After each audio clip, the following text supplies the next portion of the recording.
สบายดีย้ำคำจ้าพี่น้องหลังจากที่หาปลามาแล้วก็จะมาแต่งอยู่ครัวกินกับลุงพรจ้ะมือนี่ให้ลุงพรลาบเหนียวป่าพี่น้องผู้ใดเคยกินผู้ใดเคยเฮ็ดแน่ลาบเหนียวป่าประบัวเสียลุงพรเฮ็ดสุกินมือนี่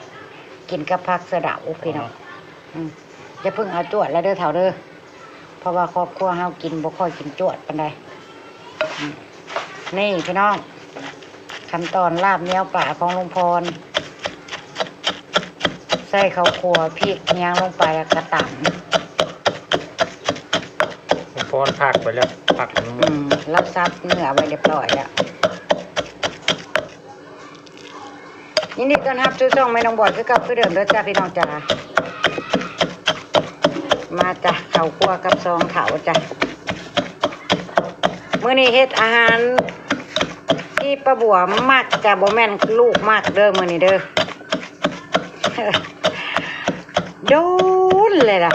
ที่บ่ได้กินแบบนี้นะเป็นปีแล้วล่ะคือลืมล่ะเริ่มแล้วบ่ต้องกินเนาะพี่น้อง นี่แหละตั้งคึดอยากนะได้พักสะเดามาพี่น้องลาบนี่ลาบเหนียวลาบบางคนก็เอิ้นลาบเตี้ยบางคนก็เอิ้นลาบเหนียวพี่น้องนี่ตำให้มันละเอียดแล้วก็นี่น้ำลาบเราน้ำลาบเตรียมไว้เรียบร้อยน้ำต้มขี้ปลานั่นเลยพี่น้องนี่เป็นบ่ใส่ขี้บ่กินนะพี่น้อง ใส่ปลาแดกใส่ขี้ปลาลงไปจ้ะพี่น้องน้ำลาบของลุงพรนัวแล้วจ้ะนี่แหละลาบปลาสิแซ่บหรือบ่แซ่บอยู่ที่น้ำอันนี้แหละพี่น้องนี่อยู่ที่น้ำต้มเพิ่นว่าปลาลาบเหนียวปลาลุงพรจะไปเอานางมันออกบ่ไม่ได้เอาโอ้ยความจริงต้องเอานางออกลุงพรบ่ได้กินดิบเด้อพี่น้องลุงพรสิคั่วเอาลาบแล้วก็คั่วสุกเป็นแผ่นลุงพรบ่ได้เอาออกลุงพรก็ป้าบัวเด้อยากกินจักคำหนึ่งพอหายอยากข่อยก็ยังว่าเอานางออกในเด้อเท้าข่อยไว้บ่ได้ยินป้าบัวน่ะอยากเลยพี่น้องตำกุ้งดิบนั่นนี่นะลาบป่าดิบประมาณนี้นะแต่ว่ากินกับบ่หลายดอกกินเพราะหายอยากค่ะแหละ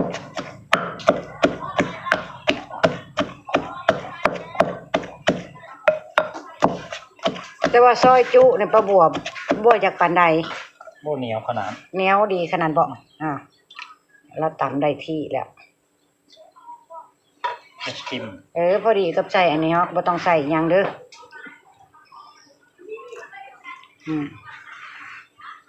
ใส่น้ำลงไปทีละใส่ทีละหน่อยไปใช้น้ำร้อนเด้อพี่น้องไปใช้น้ำเย็นน้ำต้มน้ำต้มแล้วต้องให้เพิ่นเย็นสนิทเลยได้พี่น้องจะเอามาละกันเนื้อเพิ่นสิตายเพิ่นจะบ่ขึ้นเด้ลาบอธิบายให้คุณพ่อต้องว่าให้พี่ให้น้องฟังน้ำบางคนเฮ็ดบ่เป็นก็สิได้เฮ็ดตามเนาะพี่น้องใช้น้ำลุงพรก็ได้เย็นเอาต้มน้ำขี้ปลาแล้วให้มันเย็นซะก่อนจังมาใส่บางคนพี่น้องปลาทุกอย่างคือกันหมดเลยเฮ็ดบ่เป็นก็สิได้เฮ็ดตามลุงพรลองไปเฮ็ดซิมเบิ่งก็มีได้เจ้าต้องอธิบายไปนำปลาดุกก็เฮ็ดสูตรเดียวกันนี่พี่น้องลาบปลาดุกก็ได้พี่น้องเคยกินบ่ปลาดุกนาเฮ็ดคือกันกับลาบปลานี่แหละแต่ว่ากินซุปปลาตองปลาดุกคือกันหมด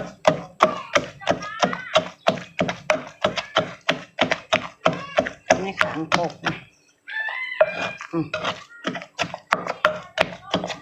ลุงพรสิถนัดทางนี้เด้อลาบปลาพี่น้องพอเราเฮ็ดปลาก้อยปลาแซ่บความประเภทแนวนี้ป้าบัวเฮ็ดบ่เป็นเลยจ้ะอาหารอีสานบ้านเฮาน่ะลุงพรถนัดเอาแบบเอาให้แล้วเอาคำเข้าคุยฮักก็ได้พี่น้อง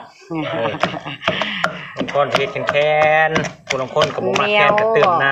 ำคุยจนคำเข่าฮักผู้เฒ่าเพิ่นว่าแซ่บว่าลาบเหนียวลาบเตี้ยตุ้ยทีเดียวแล้วมันติดคำเข้าเข้ามาโลดพี่น้องแต่เฮาลาบมันแล้วหลายมันก็บ่อันปานใดใส่ลาบกะทิคือใส่ทั่วไปอะไรพี่น้องต้นหอมแค่เฮาใส่น้ำเย็นนี่พี่น้องนี่เบิ่งนั่นเบิ่งขึ้นนี่แล้วนี่ที่เต็มโคกเลยนี่ เพิ่นสิขึ้นแค่นเฮาใช้น้ำร้อนมันสิตายกระดิ่งน้ำเนี่ยเพิ่นสิบ่ขึ้นเนื้อขาวข้นปูนอยู่เนื้อยังคือเก่าอยู่แต่พี่น้องนี่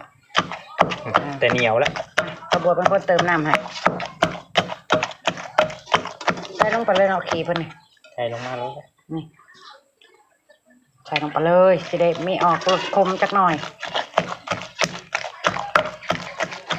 ใส่ขี้ใส่บีเพิ่นลงไปนั่นเลยพี่น้องให้เพิ่นเติมความเข้มข้นของสิออกคมนิดๆหั่นนะพี่น้องมันสิแซ่บคมอำล่ำน่ะนะ ผมแปรตายบ่เอาเรื่องกันนี่พี่น้องโอ้ยแขนไว้ขนาดพี่น้องเลย เนี่ยถ้าคนลาบเป็นสิเป็นแบบนี้แหละพี่น้องเพิ่นสิเอาน้ำลงไปแล้วเพิ่นก็สิเหนียวขึ้นมาทันทีเลย อย่าเอาอยู่พี่ก็ได้พี่น้อง ก็บัวลาบบ่เป็นน่ะเป็นป่นลองเฮ็ดเบิ่งแล้วบ่เหนียว เมื่ พี่ อแร น้อก ง แค่มันอันนั้นเฮาก็สิตีเอาพี่น้องเฮาสิบ่ต่ำนะเฮาสิตีเอาบ่นี่คล้นเด้คนก็สิขึ้นมาเรื่อย หยอดน้ำไปเรื่อยเนาะ ๆแต่พอบัวเราคนต้มน้ำน้อยบ่พอดอกนี่แค่สิจะเอา พอบ่ต้องเอาเค็มบ่ต้องเอาอันนั้น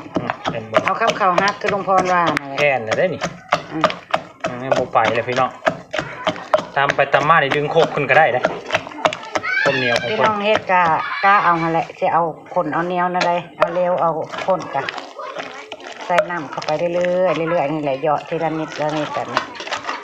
เนาะ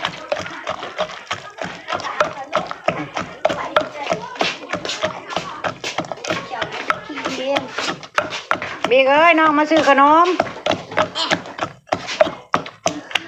นะเป็นบ่พี่น้อง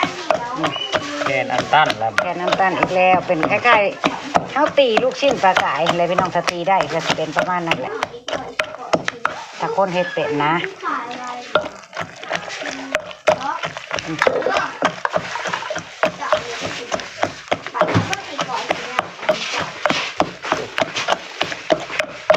โอ้ยเหนียวตุ้ย เหนียวอุ้ยลิเนาะหอมพี่น้องหอมอืมอันใด เราบ่อยว่าให้กัน เออ ไปเช้าไปเลยไหม บ่มีใบเช้าใดพอไทยพอรถย้อมใบเช้าแล้วมื้อนี้นะ ได้แล้วฮะเสร็จไปแล้วไป5 บาทน่ะ บ่มีปัญหายามแรงเลยมากินเท่าไหร่จะเอามาให้ก็ได้มากินเท่าไหร่จะเอามาให้ก็ได้ป่ะ อยู่3 ปีแล้วพอดีเลย เยี่ยม อย่าปาก็ไรวะ โอ้พี่น้อง บิ๊ก เหนียวแล้ว น้องบิ๊กหยอกลูกค้าดีไรพี่น้องมันคือน้องบ่อยเด้อน้องบิ๊กสมเพิ่นเป็นพ่อค้าอยู่ไรอัธยาศัยเพิ่นดีกับลูกค้าน้องบิ๊กนะ นักลุม เป็นเว้าหยอกเฮฮากับลูกค้า แค่น้ำลายได้ทุกคนทีเอาเลยพี่น้อง น้องบอยนะเว้าน้อยบ่ค่อยเว้า จนที่ขึ้นมาเรื่อยๆนะเอาตีถือ เห็นบ่พี่น้องเนียนขึ้นเรื่อยๆ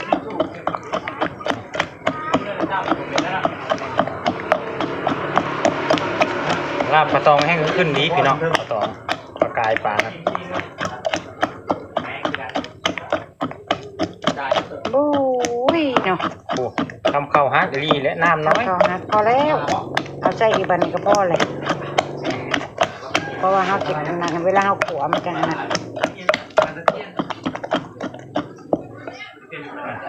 เอาบัวชิเหยาะน้ำให้เพิ่นอีกก่อนเอาหม้อเทเลยได้บัดนี้ปะบัวกันขาวๆลอยอย่างนั้นน่ะมันป่าเด้อพี่น้องขาวๆลอยในน้ำ ว่าเขาว่าจะมีมาตกเยี่ยมสิมาจับ หายไปละน้ำพี่น้อง น้ำสิหายวูบเวลาเราใส่ลงไปพอแล้วมั้งเถาแนวสั่นนี่ แต่ เบิ่งเขาจะเอามือแต่เบิ่งดู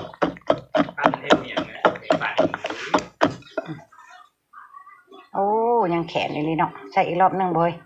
ใช่เลยใส่หมดก็ได้ คือเลยว่าเทียบเดียว พอดีแล้วป้าทำนี่ยังเพชรละได้นี่พี่น้องเอ้ย ซื้อ1 เก้า พอ อดีกัดกับลูกโดด นิดเดียวเลย อ่ะพอแล้วบัดนี้ สี่ โอ้ยแซ่บไปเลยพี่น้องแซ่บไปเลยกระบวดแต่แล้วกระบวดเอามือแต่ซิมเลยโอ้ยแซ่บไปเลย คือ39มันออก เอาหอมลงเลย 38 คนมันเบิดน้ำขังโคกเด้อเถาเสียดาย เอาลอตเตอรี่ไปเลย การเทศในทางลาว พอเนาะ เสร็จลงๆ ได้เจี๊ยบพอสิกินอยู่บ่เนาะกินดิบน้ำอยู่บ่เนาะกินอยู่แล้วแหละ ลอตเตอรี่ได้เข้าเป็นนายดี อันนี้ก็ถือเก่งอยู่ เสร็จแล้ว ขวดจากออก พอได้ไหมเนาะ ขั้นตอนเราสิใส่หอมแล้วพี่น้องบัดนี้ กระโบชิมของคนบ่ชิม แซ่บแล้วแซ่บอีหลีพอไทยเอ้ยลาบป่า ไม่ใช่ในลาปลาแล้วก็แกะ เออ ตรวจลง เสียดายหอมใส่ลงไปเบิดอันนี้คือสิบ่ได้เฮ็ดแจ่วเลยพี่น้องถ้าจ้ำจะคอยเฮ็ดแจ่วให้ลุงพรได้อีกเดือนหนาสิเฮ็ดจ้ำแล้วก็สิเฮ็ดน้ำแจ่วให้ที่ให้น้องเบิ่งให้ลุงพรเฮ็ดน้ำแจ่วเลยว้าวพี่น้องมาเนี่ย เหนียวใช่ไหม บัวตัวแท้ โอ้มันยังออกจองเข้าฮักเราเล่นผู้ลงคนกับที่ตื้มน้ำอีกเจ้าแล้วคนนี้ก็ได้พี่น้อง ๆต้มโคกมันรู้สิอืมว้าวพี่น้องเอ้ย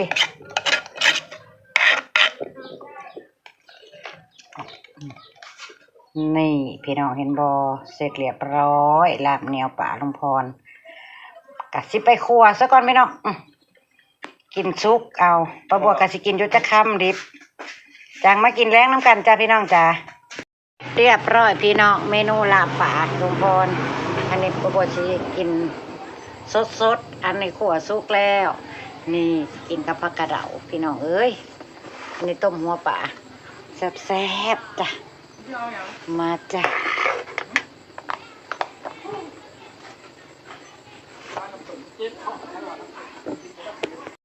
หลายคนบ่ได้หลายคนบ่ได้ ได้นี้ เดี๋ยวไปได้กินข้าวยังไม่ต้องบ่ายแล้ว พี่น้องกินข้าวกันยำแรงลาบปลาพี่น้องลาบจวบ เลิศแซ่บๆจ้ะ กันที่แต่งดี มาพี่น้องมาสบายดียามแรงจ้ามาจ้าโอ้ยอ่อนช่องสะเดากินแซ่บๆแซ่บบาท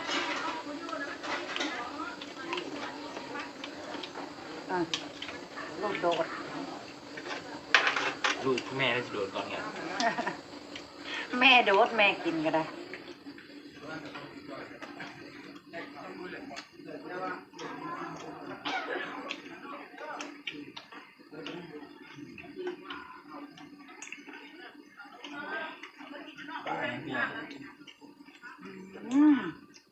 ปลาตัวเดียวเคยได้3เมนู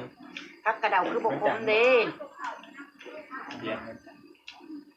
บอกกันดีคือบ่มันคือปลา ผักกาดหิน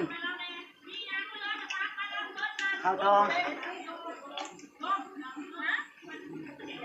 คมดำ ขมอำลำแซ่บๆ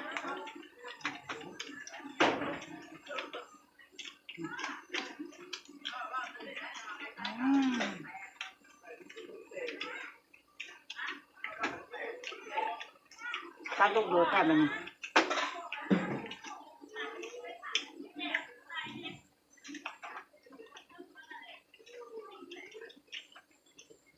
ครับผม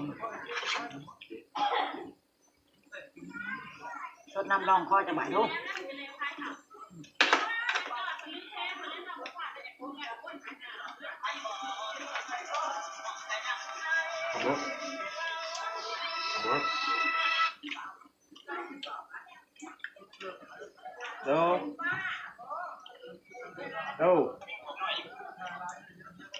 อันนี้ก็ว่าไม่บนจะ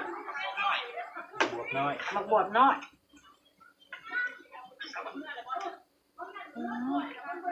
ผู้ใด เพราะว่า มันจะเห็นหุ่งบ่พอหวาน แค่บอกคุ้มหาเยื่องเอา อืม มีอยู่หั่นแล้ว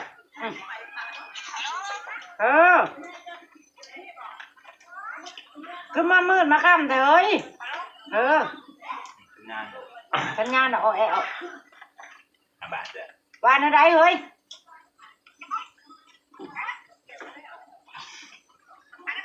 ตัววานอะไรว่าไม่ดู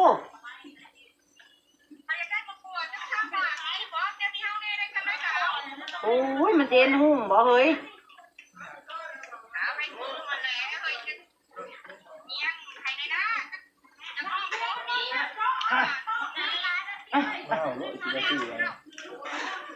มาหาเอารถบ่ต้องว่าเจ้าบานเจ้าเบิดมา เพราะว่ามาเลาะรถแถวเฮือนเนี่ยโค้ง กำลัง มา กิน นำนะ เขา บ่ชื่อก็ได้มาเลาะเอารถเรื่องเอารถ มาอีลี่ มาทำขนมครกซื่อๆนำมาหาเอารถมีอยู่ดอกลายอยู่ผมบวบนะบูดดอก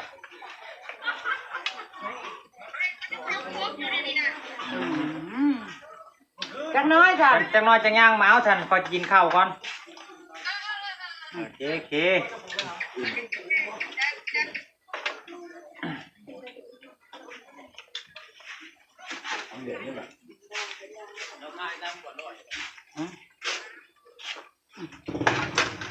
โอ้ยแซ่บพี่น้องแซ่บจะได้กินพักเนี่ยเอาลูก พับกระเดาใช่ไหมแบบนี้เหรอ แซ่บ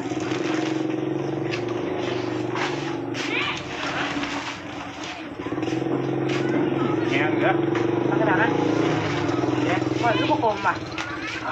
เรื่องก้อนบะหมักก็ได้เปลี่ยนบ้านเปลี่ยนเมือง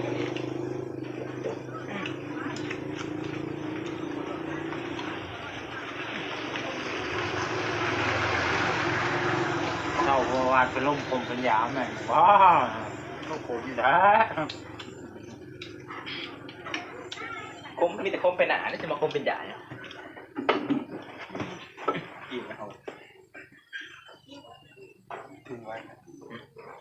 การลูกโดดลูกยากทำไมทำไรก็บ่มีโอกาสได้กันได้อิ่มทั้งเลยบริโดดทั้งบ้านสว่างนะพอโดดเลยนั่นก็พอดีจ้ะ กันลูกกลม จัดพอโดดแล้วได้ได้หน่อยเค็ม ดูจ้ะเอาไงก็ เอามา เอาพวกมาแบ่งไว้เอา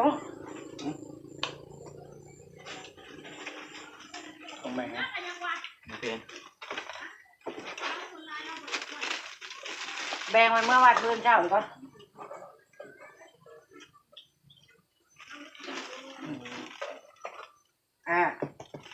นี่ อ้าวลงเป็นแพง ถือข้ามเพนจังหัน เป็นแพงหวังเจียวผักกาดมันก็หวานดิเลยกินไหม แซ่บกระดอยแซ่บสุดอุ้ยแซ่บสุดยอด มันจะไปทางใครทางมันไหนงามมากเค้กก็เอาพลาสติกเค้กทุกในเค้กมาแต่จอนะมาเลือมันก็มาปองไม่แปลกเลยเป็นไงแต่มาแตกจากไอโฟนเลยต้องแปลก ตุ้ยถึงท้องข่าวฮักคือว่าเนาะลืมเอาขนมมาให้ละเมื่อไหร่วะ แก่ๆมาแล้วสาวคนงาม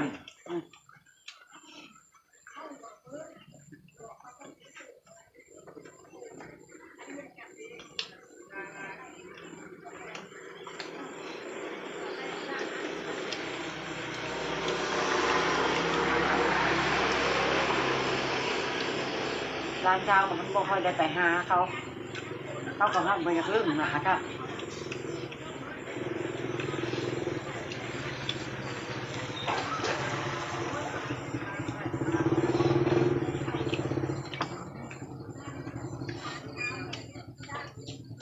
สัตว์ประกาศเห็นไก่แห้งหอมค่ะ ตุ้มเอามือละ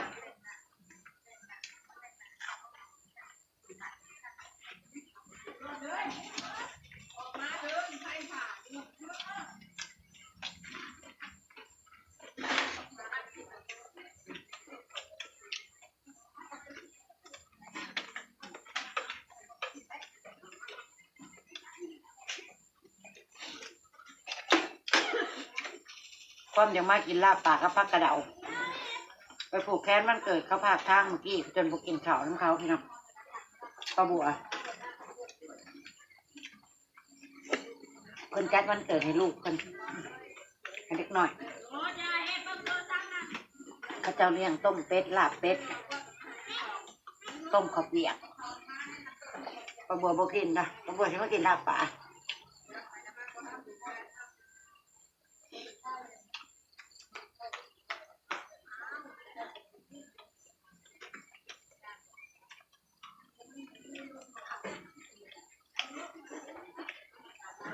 แฟชั่นอันนี้มันเป็นทางไหน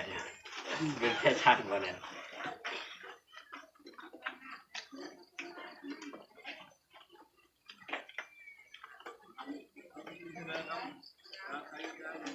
แต่มันก็อ่อนคัก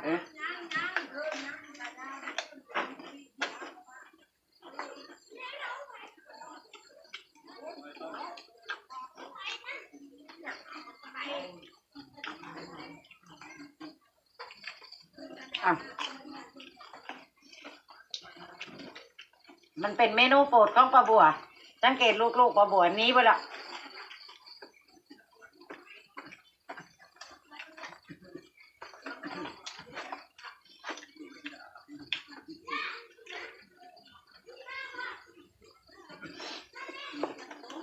นี่แหละเหตุผลที่ครอบครัวปลาบัวกินแต่พัดแต่ทอดว่าลูกมากกินพอกันไปอย่างแล้วก็คนอื่นก็กัน โปร่งไหม อิ่มตะลาเลย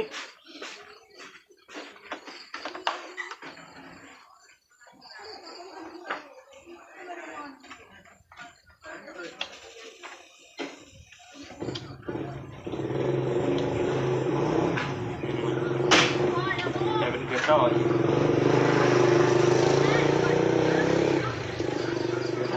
สี่ว่ะ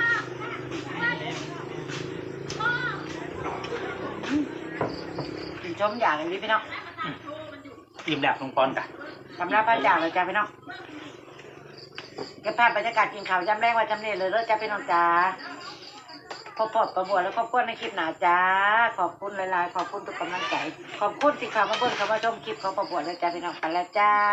สวัสดี